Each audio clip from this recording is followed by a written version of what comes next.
With record high gasoline and diesel prices in some places across the country, what's the fix for fuel prices? Here's John Phipps. A question much on the minds of many people today. At what price point will farmers give up and throw in the towel because of higher energy costs? What can we do about it?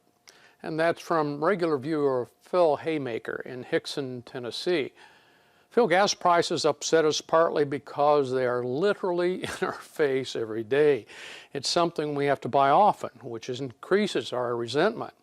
They didn't go up gradually either. Surprisingly, Americans spend only about 3% of all consumer expenses on gasoline.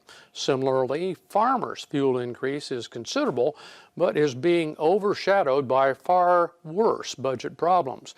This crop budget from my go-to economist at FarmDoc Daily shows the financial headache facing farmers like us.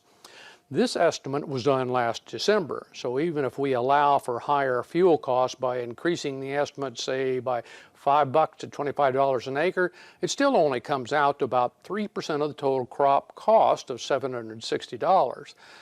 The increases that are really jolting us are fertilizer, pesticide, seed, and rent.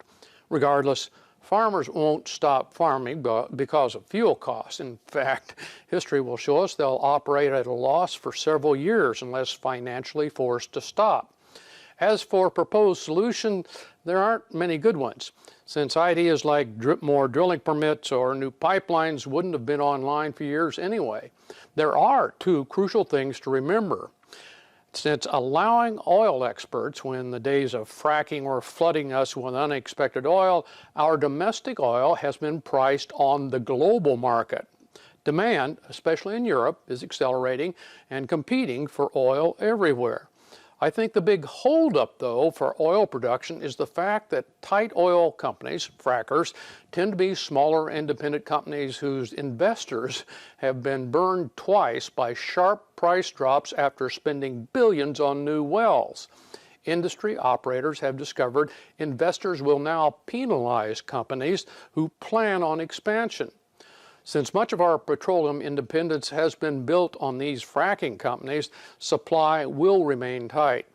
Chanting "drill, baby, drill" doesn't work if baby doesn't want to drill. Successful consumers and farmers will do the obvious but difficult things to cope, beginning with finding ways to use less. And don't forget, if you have a question for John, you can email him at mailbag@usfarmreport.com. All right, when we come back, while some of you are prepping to plant and itching to plant right now, some in the South have already wrapped up. That's from the farm next. U.S. Farm Report is brought to you by Germinator Closing Wheels. Germinator, it's not just any closing wheel. Reach your yield potential. Pre-order by March 31st with coupon code USFR for free shipping.